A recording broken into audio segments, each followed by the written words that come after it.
We've covered a lot of territory, as you know, in the book Solving the Race Issue in America, that was written by the artist as well as the intellectual H.J. Harris, his Noom de la Plume, Dr. Herbert Harris, Columbia graduate, retired attorney, as well as a forthright thinker. So we walked through basically the history of America and how it's built, shall we say, the fabric of America involves the fabric of racism. It's built into the very origin and the nature of the country. And we walk through the kidnapped African who would not die. In fact, the contributions of the free labor and the contributions of the craftsmanship in food and the craftsmanship that we saw in the metalworking and the steelworking has been a part and parcel of America's wealth. And that in the midst of building all of this wealth over the years, we've had, two steps forward and three steps backwards in terms of public policy, three steps forward and two steps backwards in terms of establishing religious institutions that spoke to our particular spiritual bearing in being in a white Christian state, a white Christian nation that did not act in a Christian manner toward their brethren. And so, in our last discussion yesterday, we concluded with Arthur A. Peter Bailey, who is one of the pallbearers for Malcolm X. We found that out a little later as well. We talked about the need for economic inclusion and empowerment and moving forward with the solutions. What are the solutions that we're implementing around the country in our various communities? And as we stay close to the text, all of that information is a backdrop for us still dealing with, in a Sankofa moment, the history that we've experienced. What are the lessons from America's history that we can then bring forth the best of that so that we can move the nation forward? Beautiful, beautiful, Doc. Yes, Well, sir. let me, beautiful. So what you've given such a nice overview of where we are right now.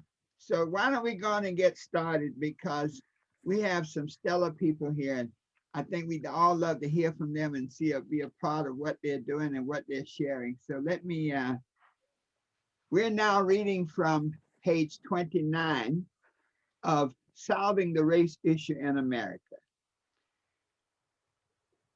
What does this callous attitude toward Black Americans and the poor in general do to the spiritual soul of America? One of the reasons we asked this question was that yesterday Peter Bailey had given a nice overview of the economics and the impact of the economics and this whole slave-driven economy and how it got us where we are right now. And one of the interesting points he made was that a unique thing about America was that we are the only country that really had over 300 years of free labor in the building of the nation. And so the question that was asked, of course, is what does this callous attitude toward Black Americans and the poor in general do to the spiritual soul of America? Let us once again go to the scriptures. In the 25th chapter of Matthew, where Jesus was describing a day of judgment, he said at verses 32 through 46, "And before him shall be gathered all the nations, and he shall separate them one from another, as a shepherd divideth his sheep from the goats. And he shall set the sheep on his right hand, but the goats on the left. Then shall the king say unto them on his right hand, Come, ye blessed of my Father, inherit the kingdom prepared for you from the foundation of the world. For I was an hungered, and ye gave me meat. I was thirsty, and you gave me drink. I was a stranger, and you took me in. Wow. Naked, and ye clothed me. I was sick, and you visited me. I was in prison, and you came unto me. Then shall the righteous answer him, saying, Lord, when saw we thee and hungered and fed thee, or thirsty and gave thee drink? When saw we thee a stranger and took thee in, or naked and clothed thee? Or when saw we thee sick or in prison and came unto thee? And the king shall answer and say unto them, Verily I say unto you, inasmuch as ye have done it unto the least of them, my brethren, you have done it unto me. Then he shall also say unto them on the left hand, Depart from me, ye cursed, unto the everlasting fire, prepare for the devil and his angels. For I was an hungered, and you gave me no meat. I was thirsty, and you gave me no drink. I was a stranger, and you took me not in. Naked, and ye clothed me not. Sick, and in prison, and you visited me not. Then shall they also answer him, saying, Lord, when saw we thee an hungered, or athirst, or a stranger, or naked, or sick, or in prison, and did not minister unto thee? Then shall he answer unto them, saying, Verily I say unto you, inasmuch as you did it not to one of the least of them, you did it not to me. And these shall go away into the everlasting punishment, but the righteous unto life eternal. Matthew 25th chapter, 32nd through the 46 verses. And that sets up a spiritual foundation for how we conform with, how Americans conform with the vibrations of God. Back to you, Dr. Rogers. You're muted, Doc. Thank you. I was just going over in my head how you use a biblical basis to lay a foundation for your argument that, to really explain the nature of this nation.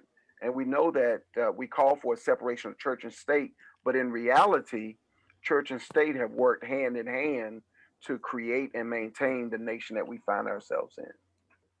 And yes, sir. So now we're going to be joined by Haki Amini and this very talented Haki Ami.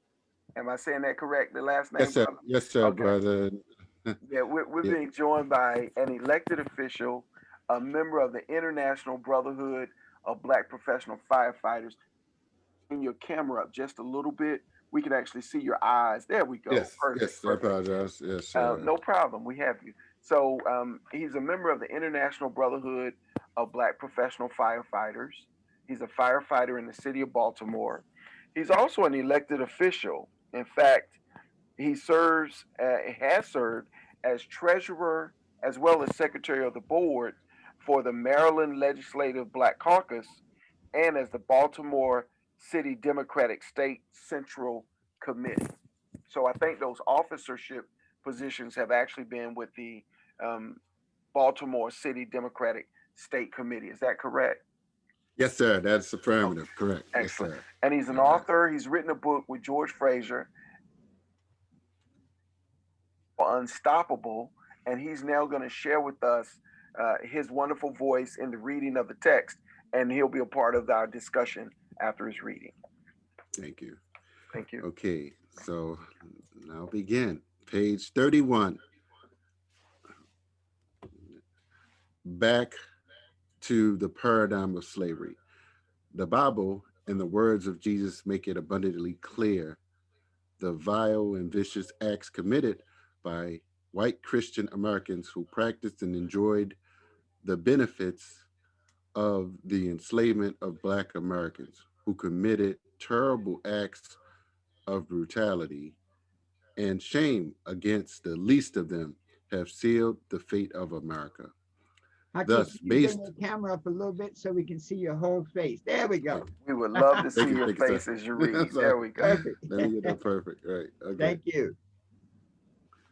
Thus, based on the Bible and the Christian theology that Black and white American Christians profess to believe, on that great judgment day, when Jesus sits upon the throne of his glory separating the nations one from another, America will show itself to be spiritually bankrupt and shall go away into the everlasting punishment, prepared for the the devil and his angels.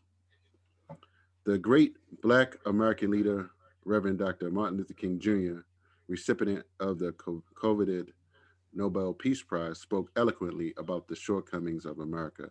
In his I Have a Dream speech delivered on the steps of the Lincoln Memorial at the 1863 March on Washington, Dr. King used impactful images describing the way America has treated the least of them, saying, in a sense, we have come to our nation's capital to cash a check. When the architects of our republic wrote the magnificent. Just went mute, Doc. Mute. Our You author, muted yourself. our reader went mute. Haki, Key, I'm good. I could hear him. I could hear him. I think I should be good. I Please can't hear you. Okay, please continue. I could hear him, Dr. Harris. You can hear me? Yes, Okay. please continue. Yes, sir. You see, we still can't hear you.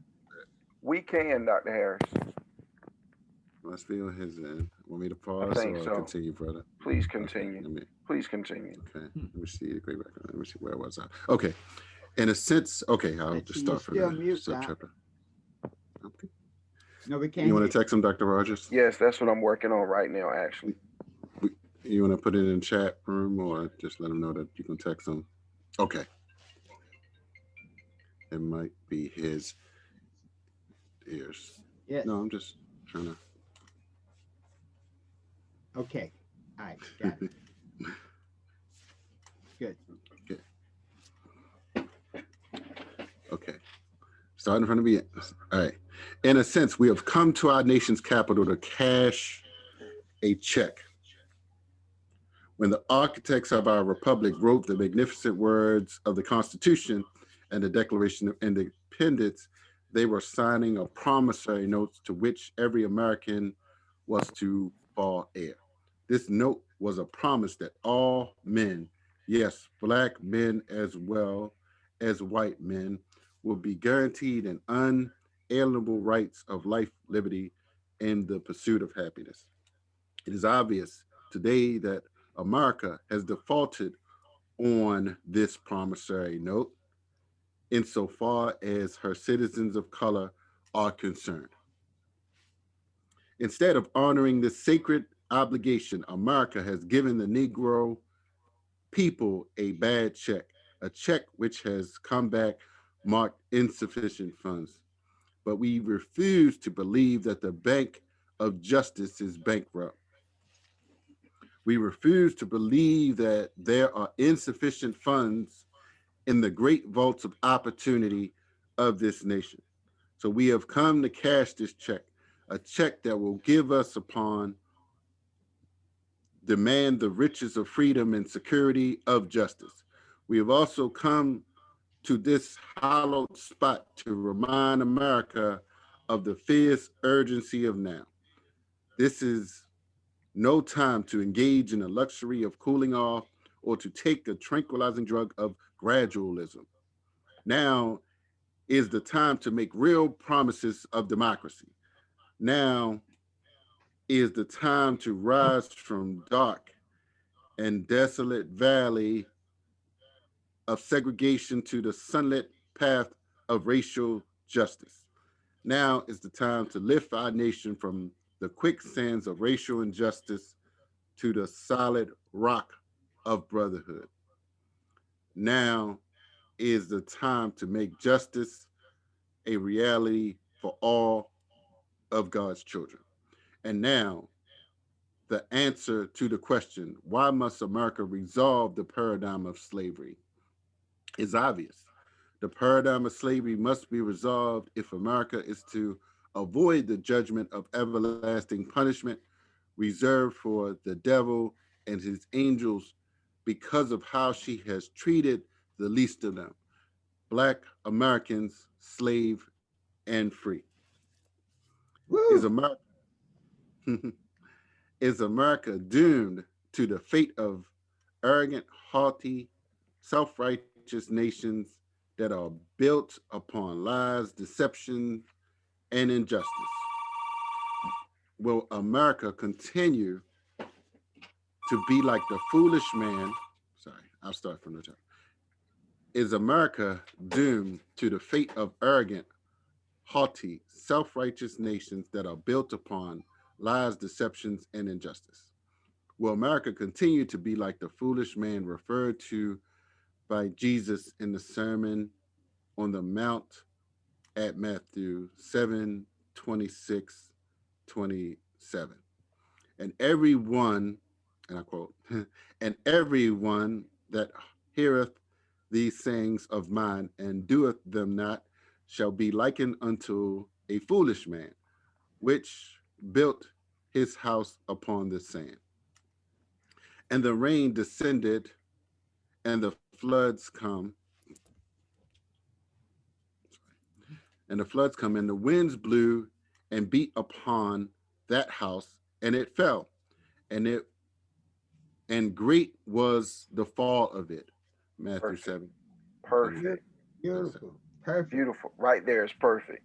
Okay. And Dr. Harris, in terms of your writing of this text and Haki's reading of the text, was there anything new that resonated with you as you heard it through his voice? Yes, Doc. One of the interesting things when we use scripture, one of the scripture is not a dead science. Scripture is a living concept. And when we approach our writings, either in race relations or personal development, we always look at the Bible as a book of spiritual principles. Mm-hmm. And so when we look at this passage, when we were putting it down, I was taking the spiritual principles and applying them to the reality of race relations, of how white and Black Americans have interacted for the last 300-400 years. Mm. And when we did that, and we applied that principle, and I took this approach because we often assert that we're a Christian nation. I mean, that's a very key part of what we're about, that we are a Christian nation and that we, follow Christian principles. And so based on that, if we take this Bible that is a common Bible, my Bible, your Bible, they're all the same, the words are the same. And when we read that Bible now, not just for the hollowness of the words, but for the soundness and the vibrance of the meaning of the words and the meaning of the principles in the words as instructions to tell us how to live and what to do. And when we look at it from that spiritual point, America's in trouble. Because when we follow the Bible that we all agree on, and we get that sense, then we must say to ourselves that this is a new day, that this is a day in which spiritual prophecy will begin to become actual reality. Yes, right. Okay. And we're preparing to be joined by Ms. Kim Poole. We can hear you all very well if you care to mute. And so, an interesting piece is, Dr. Harris, although we're talking about America, this has global implications because, America is seen as a city on a hill, and so many other nations look to America's Constitution, to the peaceful transference of power as the model of political behavior in the social space. And yet, I'm not sure how many other nations, when they study the history of America, obtain this particular perspective. Yes. Well, America's done a magnificent job of a PR job, public relations. And one of the, having lived through the civil rights era, then one of the key points in the civil rights era, and even in the book, we talk about, there's a chapter called Thank God for Television, that America has projected this image of one nation under God, indivisible, with liberty and justice for all. Yes. But at the very time that our men were fighting and dying in the war. You know, I visited the Museum of the Tuskegee Airmen. Mm, okay. And after the suffering that they had endured by being discriminated against, and after they had demonstrated that they were incredibly talented and gifted airmen, that they took care, they guarded the planes, the flights, the people, they did their job magnificently.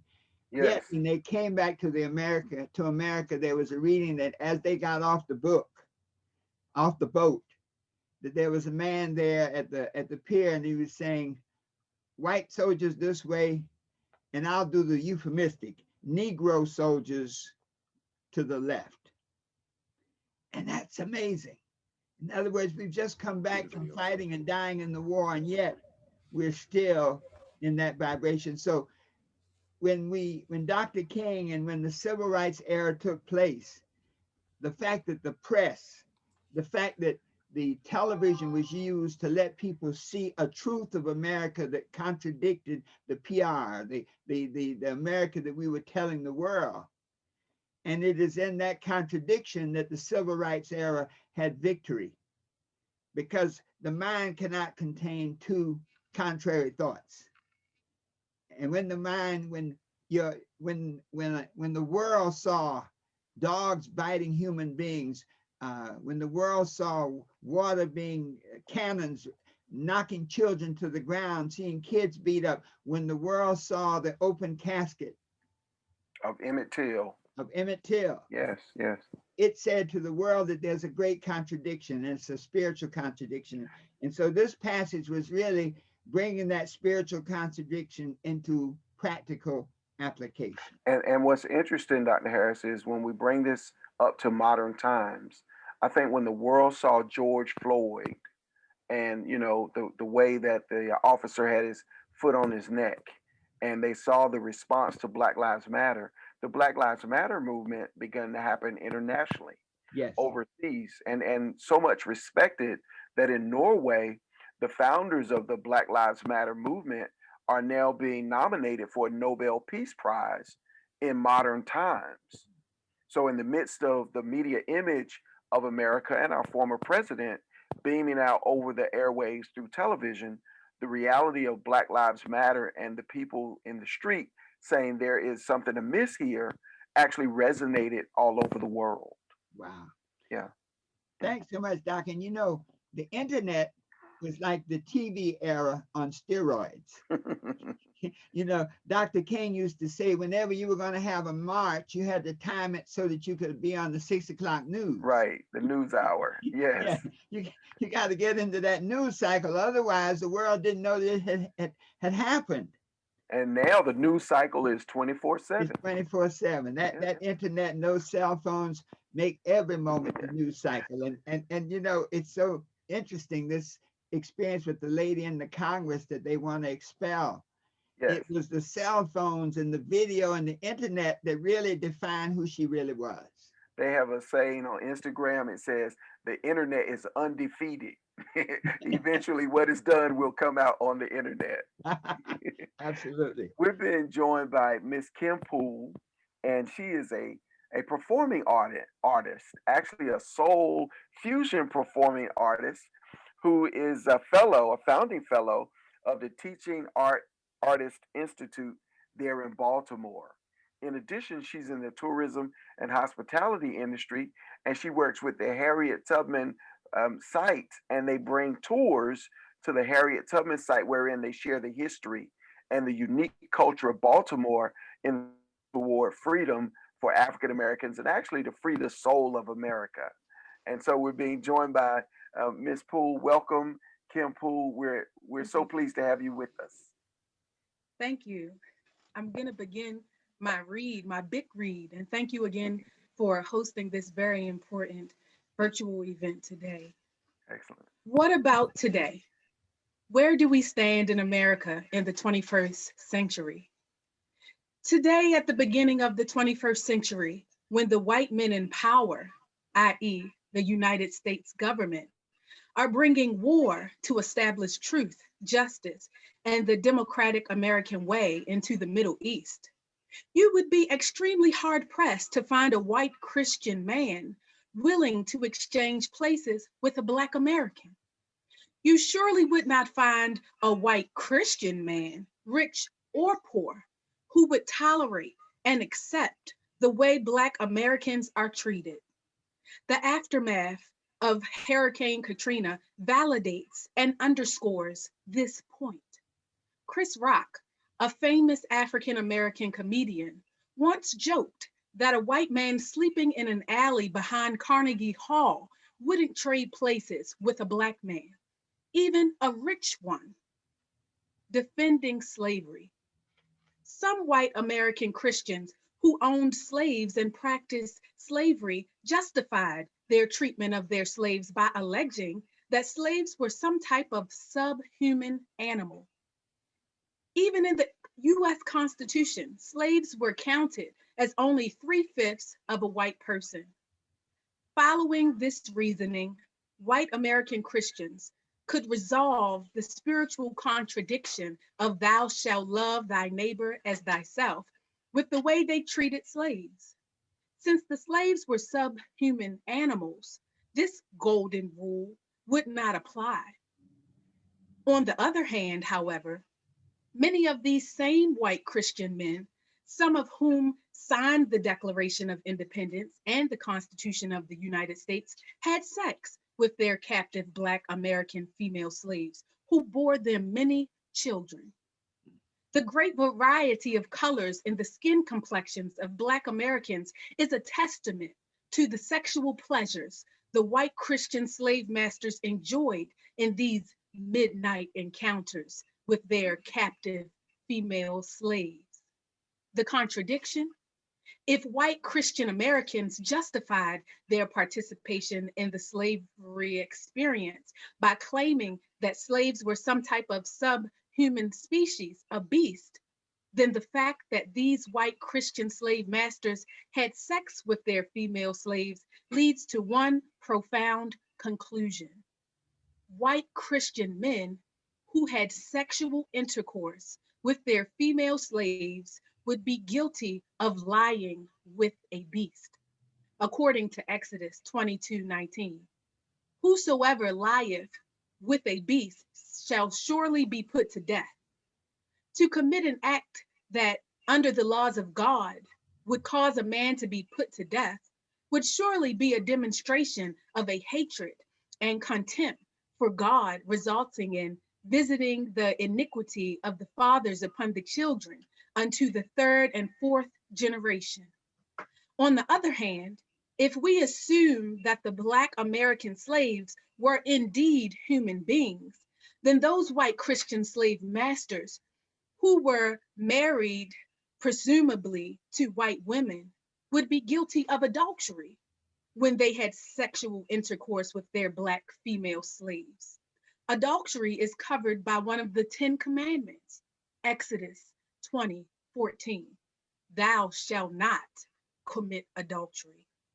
These adulterous sexual encounters committed by the white Christian slave master in violation of the 10 commandments would surely demonstrate a hatred and disrespect for God that would also impact future generations. In conclusion, these unresolved spiritual issues that grow out of the paradigm of slavery, unless they are properly addressed, will undermine the future existence of America on the world stage. The solution? The solution is found in the basic Christian principle of confessing one's sins, seeking forgiveness, and making atonement. The Perfect. spiritual process needed to save America is clearly set forth in Numbers 5:7. They shall confess their sin, which they have done, and he shall recompense his trespass with the principal thereof, and add unto it the fifth part thereof, and give it unto him against whom he hath trespassed. This may be considered as a spiritual basis for claims for reparations. Wonderful, Mrs. Poole. That was excellent. Let us unpack this very intense passage. Us, Dr. Harris, you pull no punches here. You go hard, as they say. LeBron James and the basketball guys, you go hard in the paint.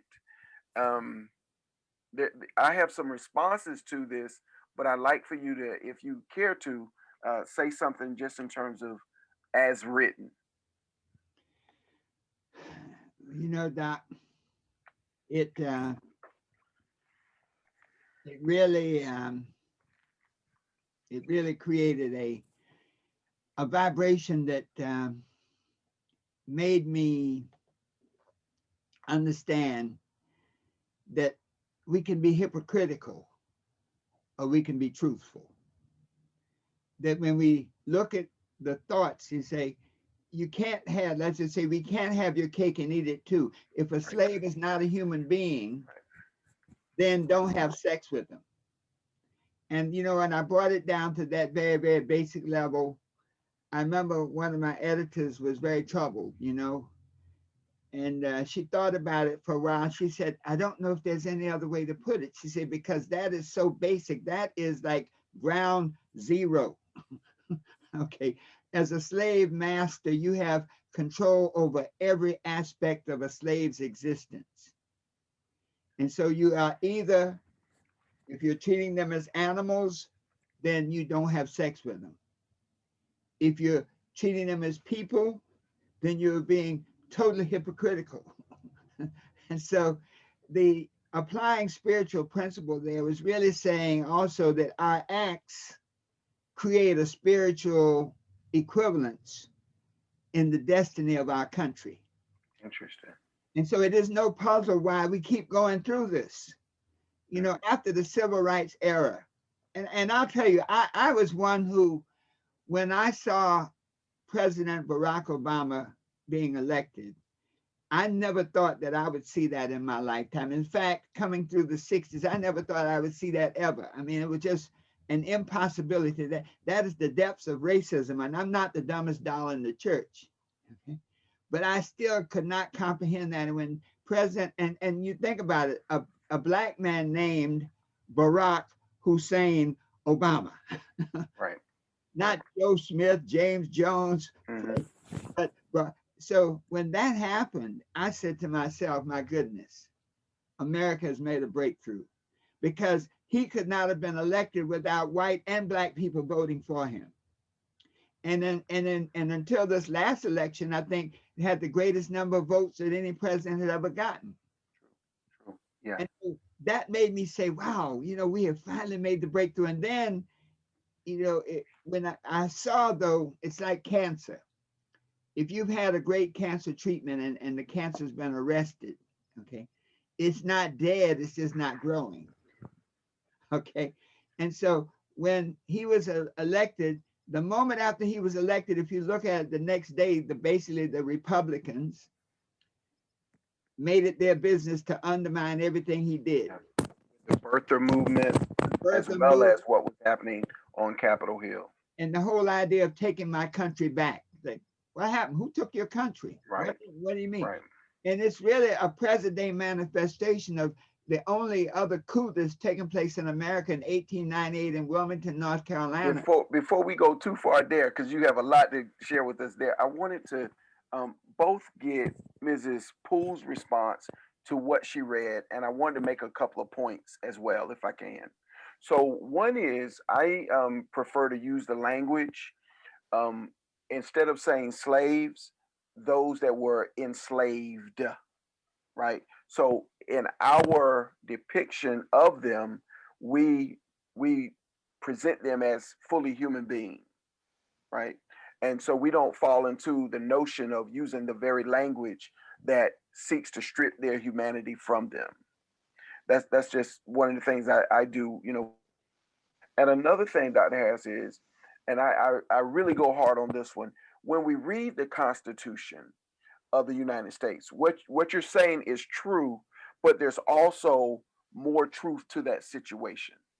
So when we read that part of the Constitution that you referred to, Article 1, Section 2, Clause 3, And I encourage everyone to read the Constitution so we know the document. You know, for example, when everyone was talking about what was going to happen in the election, the potential coup, I said all you got to do is go to Article, I think it's Article 22, Amendment 22, Article 2, Article 1, and you would read where there's going to be a peaceful transference. So here's just what I'd like to read out of the Constitution. When they use this term, they're referring to counting in Congress. Representatives and direct taxes shall be apportioned among the several states, 13 at the time, 50 now, which may be included within this union according to their respective numbers, which shall be determined by adding to the whole number of persons, whole number, excuse me, of free persons, because there were white folks that were indentured, were in a state of indentured servitude as well. They were not, including those bound to service for a term of years. Those are the indentured um, um, servitude, and excluding Indians not taxed. So Indians who were not taxed, those who were taxed were counted for the sake of representation in Congress. And then it says 3/5 of all other persons with a capital P. So in the document, if you're reading it, what it says is political mathematics. For every 5 persons with a capital P, we're going to count 3 for the sake of how many people appear in Congress. For all 5,000 persons with a capital P, we're going to count 3,000 for the sake of how many people do you get representative in Congress. So even though we that it's often repeated that we're considered 3/5 of a human being in the Constitution, it's speaking specifically on the notion of counting in Congress. So it says 3/5 of all other persons with a capital P. However, it is also true that the behavior in society, you know, there's de facto, what's the other one? There's de jure in law, and then there's de facto in fact. So in fact, there was the treatment of human beings that were in a state of enslavement as property for the sake of personal profit. But then that very contradiction you bring up, that people were having relations, including Thomas Jefferson, with Sally Hemings, who was in Paris, and she said, I'm not coming back. Bye bye. And he said, if you come back, I will free our children. He had children with me of enslavement by their own father. And he said, if you come back, I will free our children. So that contradiction, that mind, it played out on every socioeconomic level among those impoverished and ignorant who did not completely grasp the document, but they were still acting out their bestial nature in adulterous relationships with human beings, and then in contradiction saying they were not human. And even the enlightened, like Thomas Jefferson, whose library was the founding library for the Library of Congress, who they say, you know, genius ate with itself when Thomas Jefferson died alone. He too was in a system of contradiction and oppression that played out in his personal relationship. Yeah, that's incredible dialogue, Doc. Yes, yes.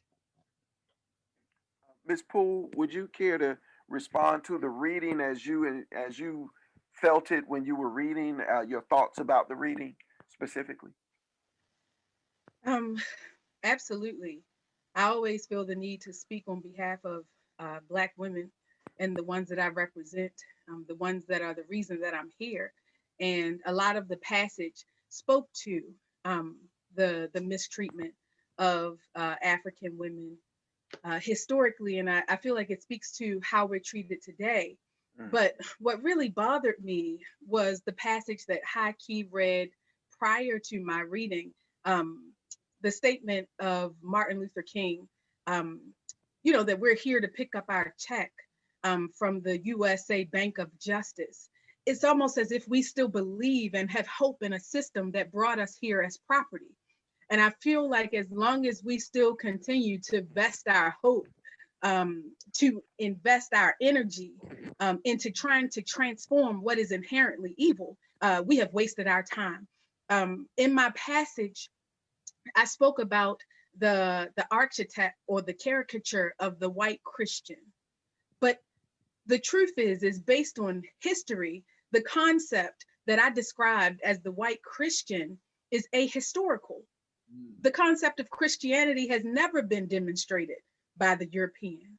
When they learned that concept from the Northeast Africans, it wasn't one that they fully ever adopted.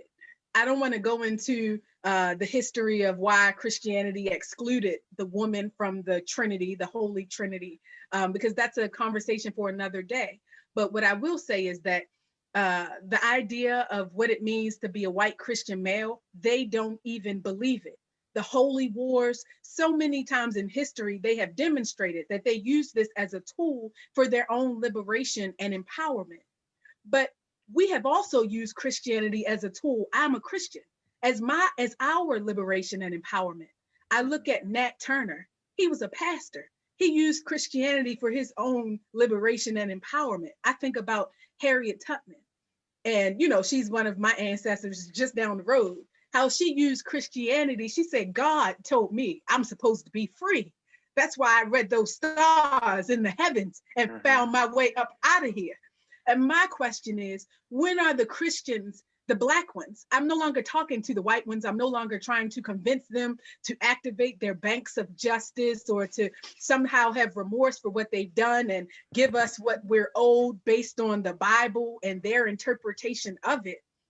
What I'm now talking about and who I'm talking to are the Black Christians. When are you going to use Christianity as your tool of liberation? Jesus was a revolutionary that died for his people and what he believed in, and he rose again. You have that power, you have that capability, and you, especially the Black woman. And so my question is now, what are we going to do collectively this Black History Month? How are we going to use this Black History Month to remind ourselves that Black history is every single day? So how are you going to use that to activate your Christianity or whatever spiritual system you need to use to help liberate and free our people so that we can build our own bank of justice? Because we have bigger fish to fry, and our stock can no longer be based in the soul of America. They have demonstrated their inability to do that. Michelle Obama, she got on Facebook and said she's suffering from low-grade depression, suffering from a heartache that doesn't seem to end.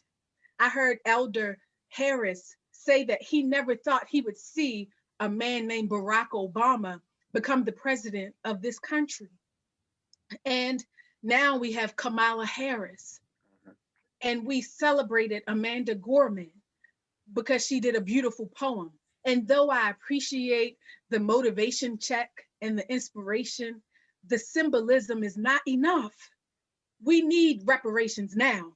That's what they said. The Bible said, even if they don't believe it, even if it's not something they have truly ever embodied, can we embody that for ourselves? Reparations now. Can we agree as a community that that is what's owed to us? And that's what I felt about the passage and the total sum of the passages I've heard so far. Fire, you know, and that is in our tradition. That is the fire that Harriet Tubman, you know, moved with, that the abolitionists move with in the midst of this level of oppression. They moved toward how do we liberate our people in the physical sense, but as Harriet Tubman said, in the mental sense, I would have freed even more had they only known they were enslaved. And I hear you calling forth that spirit to, you know, take a very analytical look at our reality and look at the contradictions of America squarely so that we can, you know, move in a manner that liberates us from these contradictions. I hear you. Dr. Harris, would you like to respond to Ms. Poole? Yes, yeah. And you know, Ms. Poole, Kim, the words you were saying is so profound in the sense that it expresses a real passion and a an explanation of a reality that many of us, keep trying to rewrite.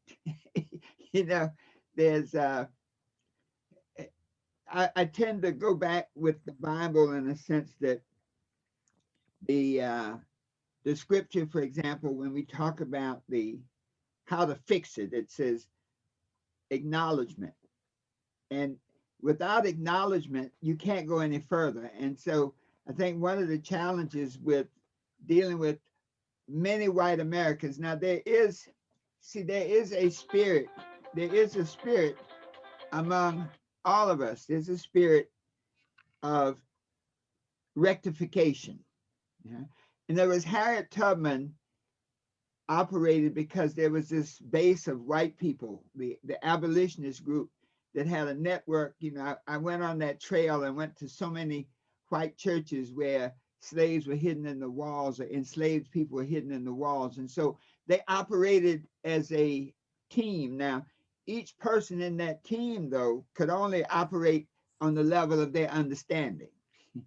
And so when we look at the idea of reparations, reparations is like the scripture says acknowledgement, and then it says forgiveness. That once you acknowledge what you have done, then you have to ask forgiveness. It is in that spiritual transformation that the world can go forward. The problem is, or the challenge is, that most white people will not acknowledge it, so you can never get to the forgiveness part. And so that's like a wall there. And until that happens, we're going to be stuck in this paradigm. So as you were saying, the other solution, the other approach is to literally get out of the paradigm and collect the reparations for the injustice done. But that will be challenging if you never acknowledge and ask forgiveness. In other words, the third part of that three-legged stool is really atonement. That's the word. The word is used as atonement. And atonement in being, how do I make the person whole? How do I really recompense for all that I have done and more? And we interpret it maybe in a monetary fashion, but it's more than money. I guarantee, I think someone once said that if you gave the Black community all the money that we demanded, that if you sat around for a year, it would be right back in the hands of the white man. That may or may not be true, but it points out the fact that it's a consciousness, it's a spiritual evolution that must take place among white people and among Black people. And it is in that spiritual space that we deal with atonement. Until a white person we are demanding something in the terms of reparation, but until a white person has acknowledged and asked forgiveness, they can never deal with reparations in a fair and equitable way. And so it creates a contradiction that we can't get out of spiritually, because it's like asking a bandit, say, now you have robbed me, give me back that which you think I should have, or give me back the amount that you've robbed. He's a bandit. he never said, hey, I'm not a bandit, I want to change the world. He says, I'm a bandit. And so until white people can move to that spiritual level, then the atonement and the reparations will never take place, because we're asking a person to give us what they don't even think they owe us, because they've never acknowledged it. And Baba Harris, I appreciate what you just said. And, to identify the us in the statement that you just made, there are even Africans, Black people, that don't believe we should get reparations. They feel like we should just move on. Or maybe somehow they've convinced themselves that we've been given, affirmative action, and maybe we just need to pull up by our bootstraps and do our share, because like you said, if they gave us the reparations, it'd just be back with the white people in a year or so. And so why allow us to mismanage that resource? Why not still allow it to be managed and disseminated through food stamp programs and scholarships and what's the Negro College Fund? Maybe we should just give it through them, because at least it will be managed well. But I think that just goes back to the us in the equation, because we had at the U.S. Capitol Black West Virginia Republicans out there, fighting for Trump, Mhm. just as proud, trying to win back their country. And they felt, proud in doing that. Yes. And, I don't know if they'll be pardoned or not. But when I look at the fact that even if they're pardoned or not, they'll be inside of a system with 70% Black men.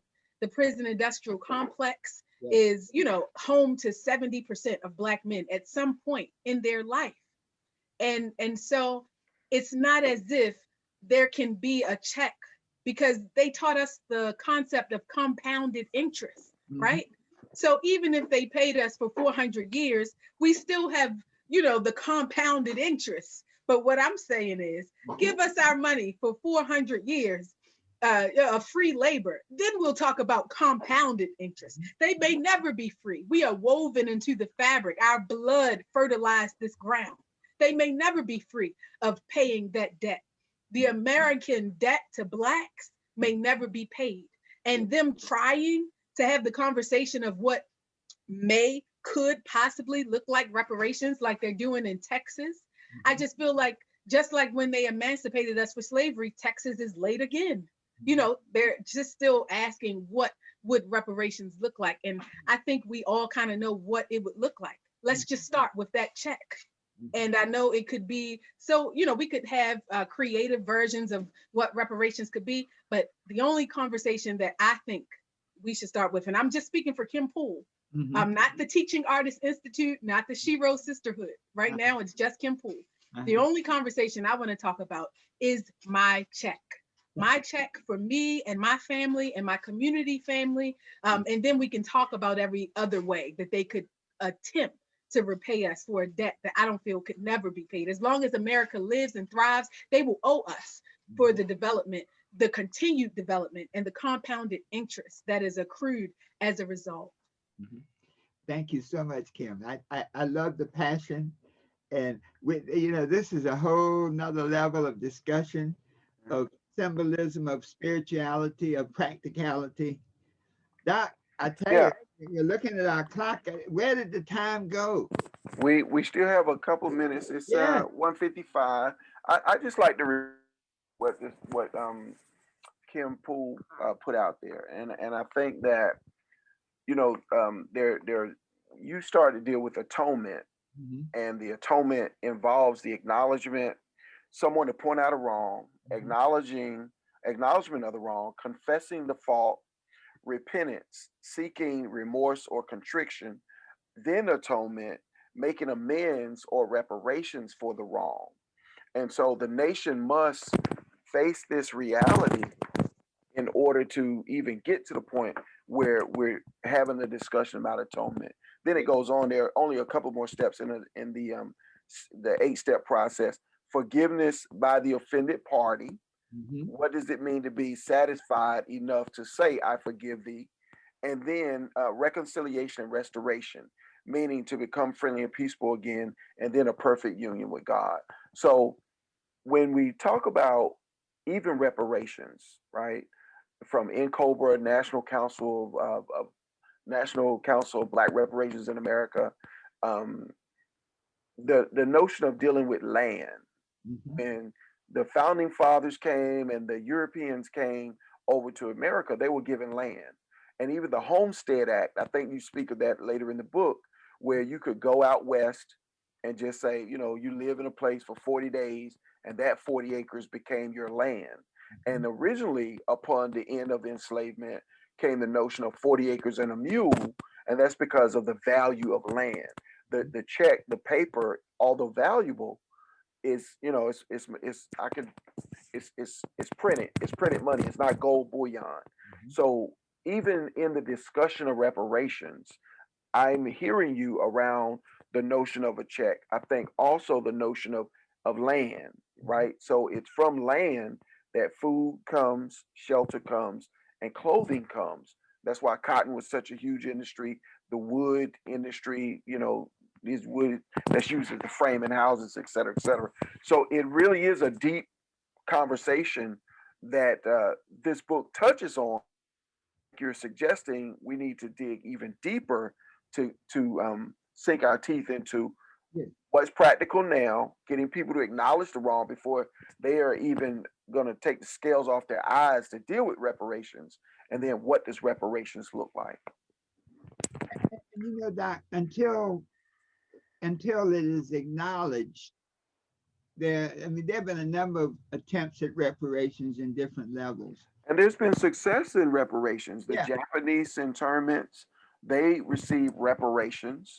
Well, Those every group has Jewish recently people have received reparations. Yeah. In fact, France made Haiti pay reparations to France after Haiti defeated France from its colonial space, and they paid, millions that end up being billions of dollars over time. Yeah. So we see the impoverishment of Haiti. They Yeah. were intentionally made impoverished because France demanded reparations while the rest of the European world sat by and through silence allowed it to, happen as well.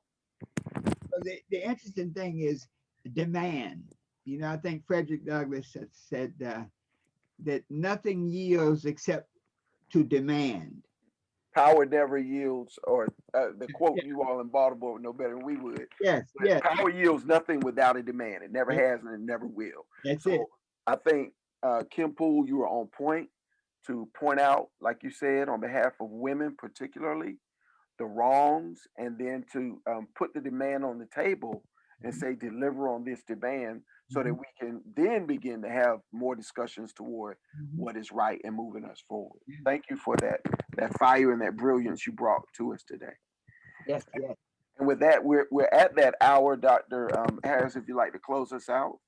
Well, I tell you, Kim, today, we really touched on the subject that you might say a present day manifestation of a historical transgression.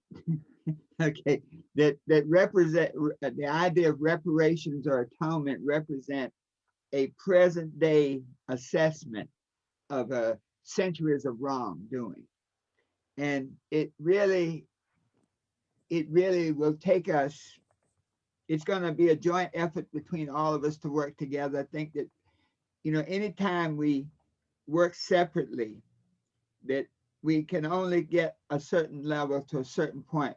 And I say that in all sense. In other words, you made a very good point. The churches, what I've seen over the years, and I guess it's disturbed me, the Black churches used to be the foundation of the civil rights movement.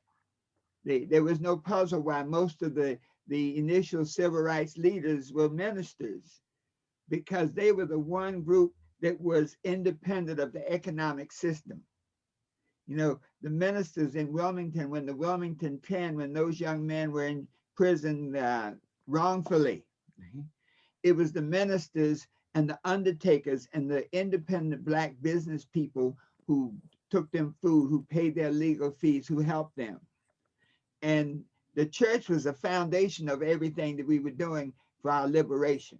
If I can add to you, Dr. Harris, while we do have questions and points from Ladarius and Patricia that speak of land, money, gold, all of it, are we saying we cannot liberate ourselves without white people acknowledging their wrongdoings?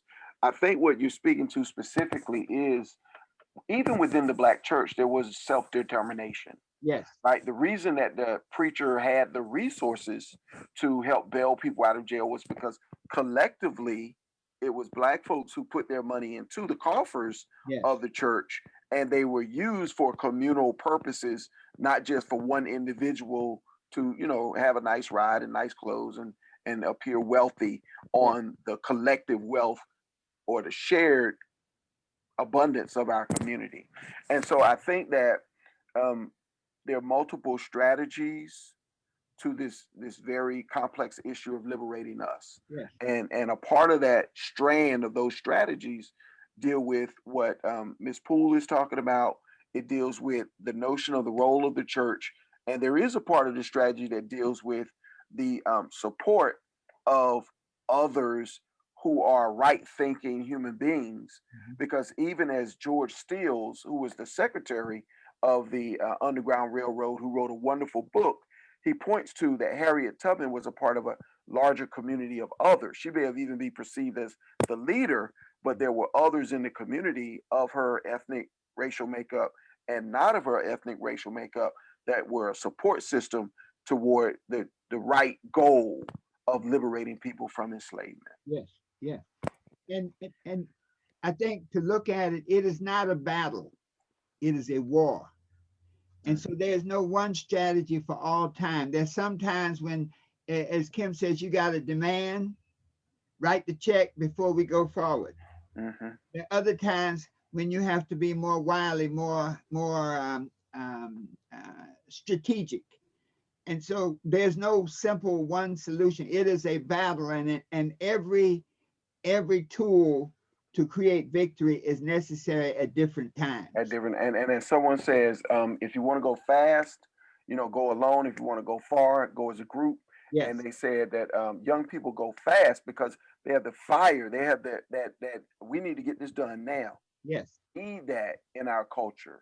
Yes. We need that in society. And so we applaud the energy and thank you again, yourself and Haki, who's probably out somewhere putting out a fire.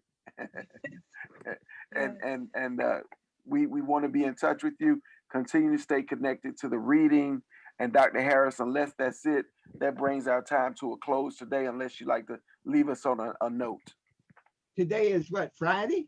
It is Friday. We've had 5 days, folks, and all 5 of these discussions of these readings will be on our website, solvingtheraceissue.com, www.solvingtheraceissue.com. We already have the first 3 up there, and say go and watch them, because many times some of the ideas that we discussed were so intricate that you really have to hear them 3 or 4 times to let us all remember that this is a spiritual battle, that one of the reasons that a group can go further than an individual is a spiritual principle. When 2 or more gather on one accord, there's a certain vibration. We are a harmonic people.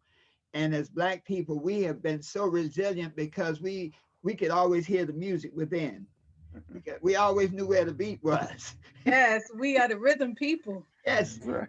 Somehow we always knew where the rhythm was. So no matter what was going on in the civil rights era, when they came with guns and dogs and water hoses, we were singing.